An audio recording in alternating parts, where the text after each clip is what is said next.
Cerpen berjudul Ketika Laut Marah karya Widya Suwarna. Sudah 4 hari nelayan-nelayan tak bisa turun ke laut pada malam hari. Hujan lebat turun, gemuruh gelombang, tiupan angin kencang di kegelapan malam seolah-olah memberi tanda bahwa alam sedang murka.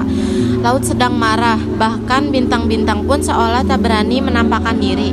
Nelayan-nelayan miskin yang menggantungkan rezekinya pada laut setiap hari bersusah hati. Ibu-ibu nelayan terpaksa merelakan menjual emas simpanannya yang hanya 1-2 gram untuk membeli kebutuhan sehari-hari. Mereka yang tak punya benda berharga terpaksa meminjam pada lintah darat. Namun, selama hari-hari sulit itu ada pesta di rumah Pak Yus. Tak ada yang menikah, tak ada yang ulang tahun, dan Pak Yus juga bukan orang kaya. Pak Yus hanyalah nelayan biasa seperti para tetangganya. Pada hari-hari sulit itu, Pak Yus menyuruh istrinya memasak nasi dan beberapa macam lauk pauk banyak-banyak. Lalu ia mengundang anak-anak tetangga yang berkekurangan untuk makan di rumahnya. Dengan demikian, rengek tangis anak yang lapar tak terdengar lagi, diganti dengan perut kenyang dan wajah berseri-seri. Kini tibalah hari kelima. Pagi-pagi Ibu Yus memberi laporan, "Pak, uang kita tinggal 20.000. Kalau hari ini kita menyediakan makanan lagi untuk anak-anak tetangga, besok kita sudah tak punya uang. Belum tentu nanti sore Bapak bisa melaut." Pak Yus terdiam sejenak. Sosok tubuhnya yang hitam kukuh melangkah keluar rumah, memandang ke arah pantai dan memandang ke langit. Nun jauh di sana segumpal awan hitam menjanjikan cuaca buruk nanti petang.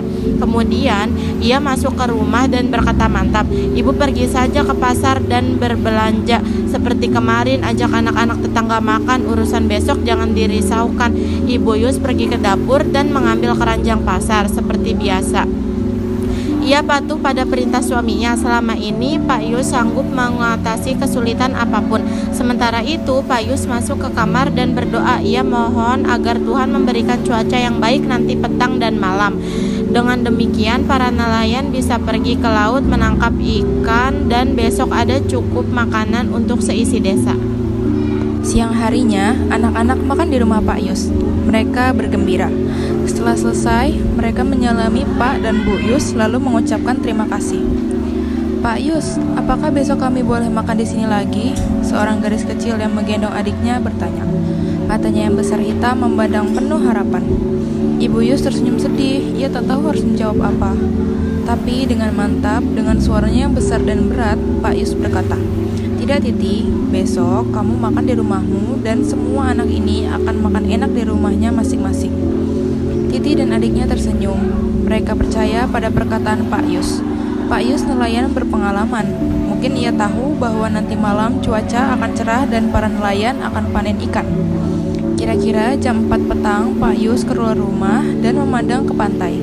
Laut tenang, angin bertiup sepoi-sepoi dan daun pohon kelapa gemerisi keringan.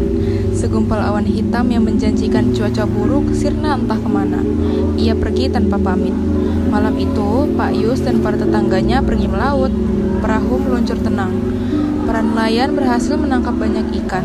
Ketika fajar merekah, perahu-perahu mereka menuju pantai dan disambut oleh para anggota keluarga dengan gembira. Pak Yus teringat pada anak-anak tetangga. Tuhan telah menjawab doanya. Semua nelayan itu mendapat rezeki. Hari itu tak ada pesta di rumah Pak Yus. Semua anak makan di rumah ibunya masing-masing. Selagi di atas perahu, Pak Yus memanjatkan doanya.